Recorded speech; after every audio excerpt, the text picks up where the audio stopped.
been a minute, but I wanted to come on here and kind of give like a year in review type video, just kind of talking about what worked, what didn't, what I'm thinking for 2020, and all that good stuff. So here are two books that I have right now that that are my two main planners that I go from.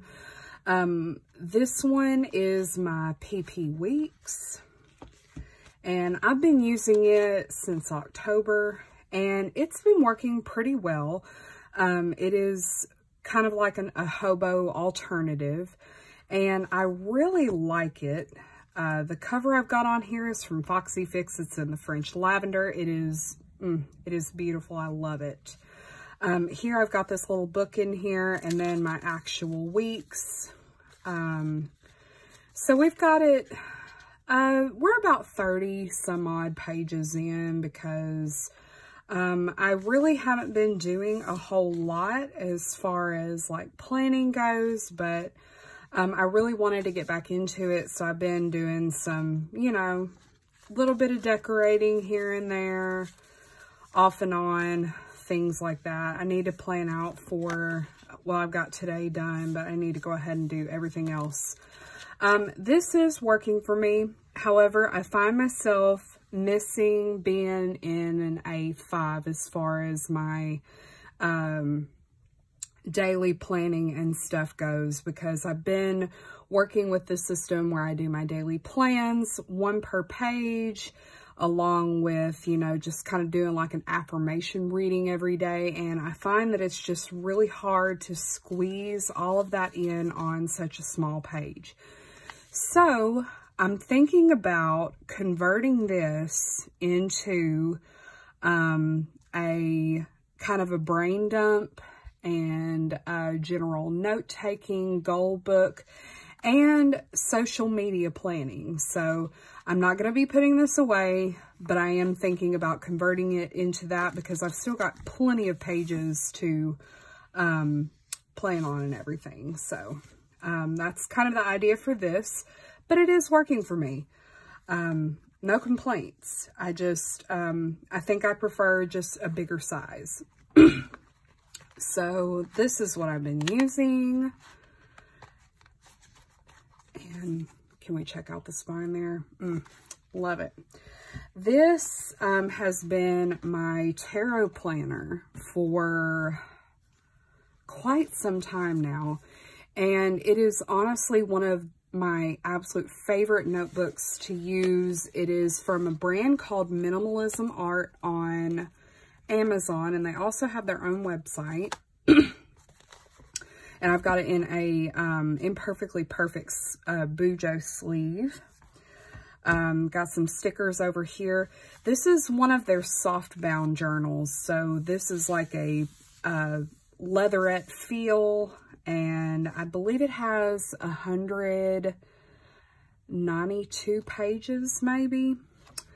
But anyway, this notebook I love. I absolutely love the quality of these notebooks. The paper is fantastic. It is so smooth. It's not super, super cream.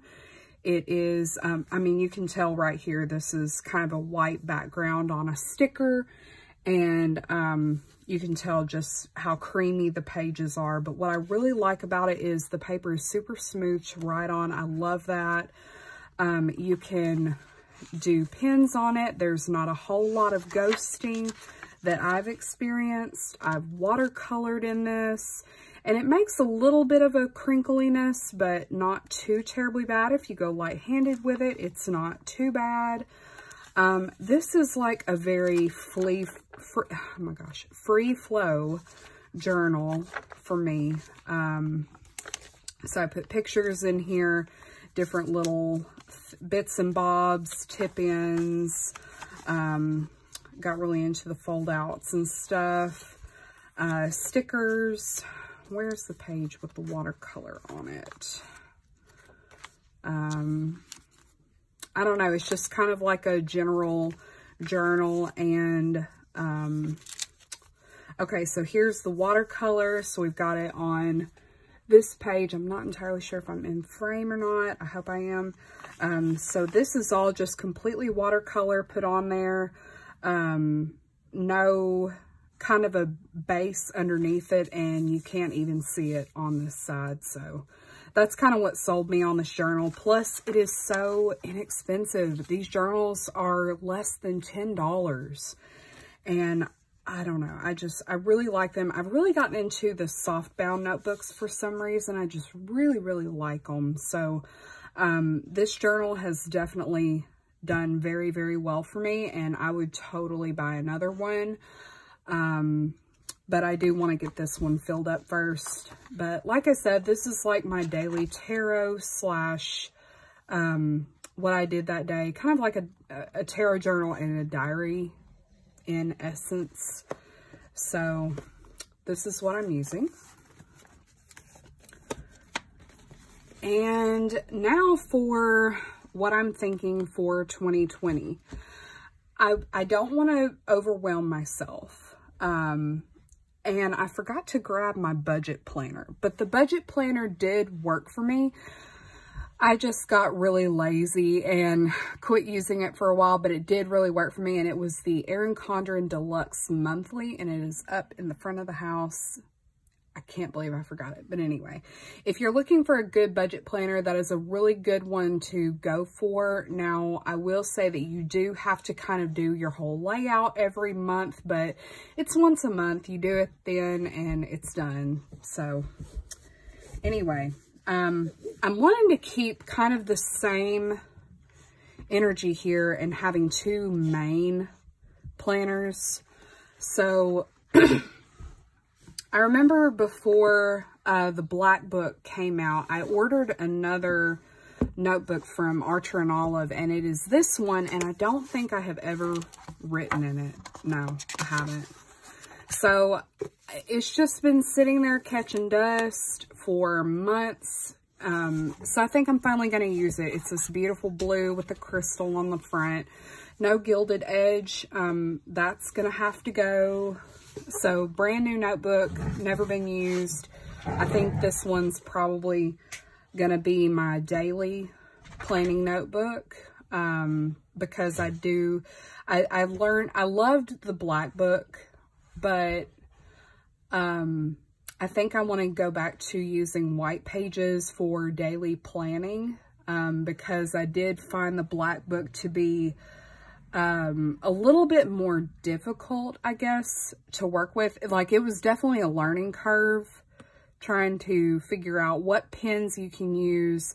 And I noticed that I was filling it up to the brim with stickers and everything like that. And the binding actually busted on me. So, if you were a part of my Instagram, you saw all that fiasco, which, they were so kind. I emailed them and told them, you know, this is probably my fault, but I just wanted to let you know. And, I think I was within maybe the first or second batch of orders for the Black Book, and I'm pretty sure I did get a faulty book sent, because this binding right here, like when I got it in, I felt the spine and it just felt really kind of not flush with the pages. So they did send me a brand new one. I was able to pick the cover, everything like that. So this is my new Black Book. I have written in this one. I have. Okay. But, I haven't done much in this one at all. So I think this one is going to be my new tarot journal.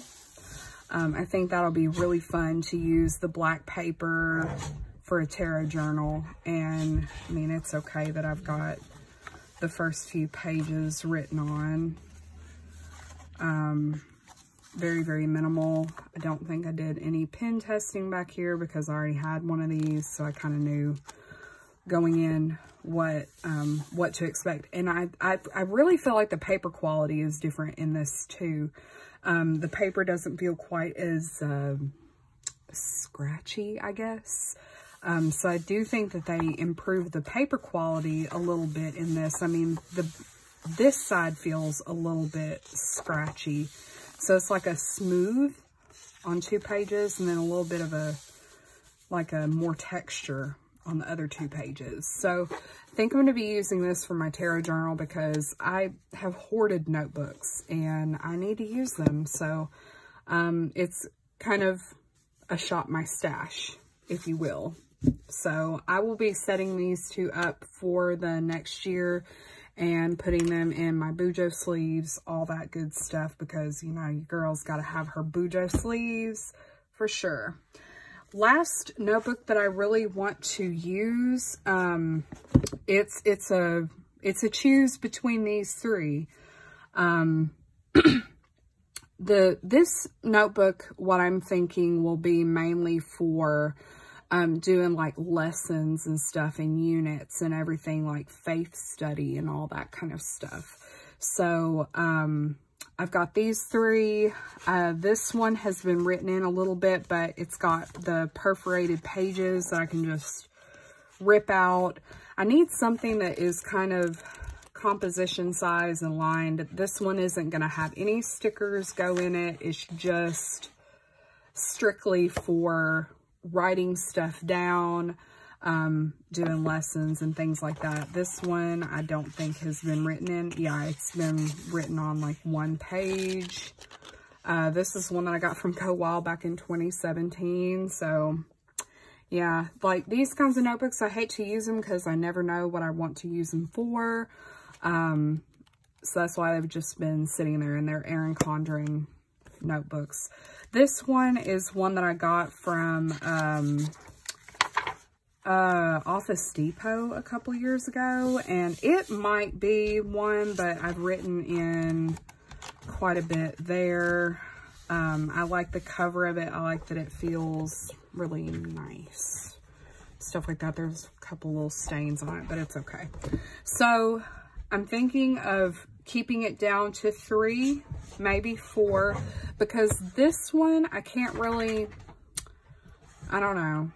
I know for sure like 2 will definitely be used daily.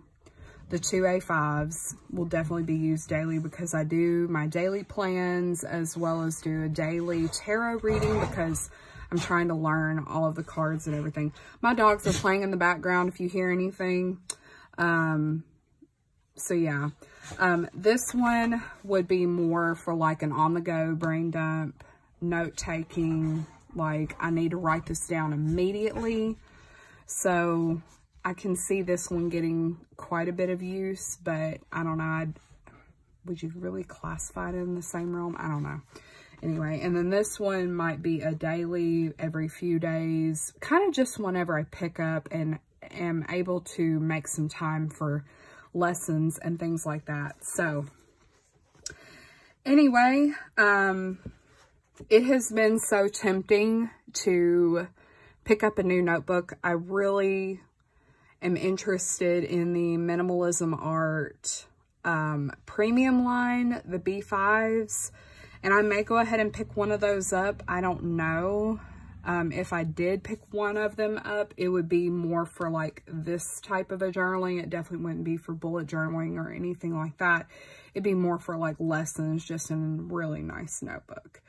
But anyway, what are your plans for 2020? I'm sorry if this video is all over the place. It's been a while since I filmed, and I've just really been thinking hard about what I want to do for 2020. And the more I looked on Amazon, it's like there's so many options. And I just started thinking last night, right before I went to sleep, you know, why would you do that when you have notebooks sitting around that are good quality notebooks that you spent money on and have not done anything with? So that's what I'm thinking. One thing that I'm really proud of myself for in this past year is I have not really done a whole lot of planner switching. I have found, I believe that I've found my planner piece at the time in an A5 bullet journal. I'm happy there. It works great for me. And whenever I try to switch, it's like I always go back to that. I just go back to the bullet journal, and I never thought that I'd find planner piece, but I think this is as close as I will ever get to that. So let's hope for a happy year. I hope you all have a Merry Christmas. And yeah, comment down below. Let me know what you're planning on using for 2020, or if you are completely lost and you have no idea. So yeah, thank you so much for watching, and I will talk to y'all soon. Bye, everybody.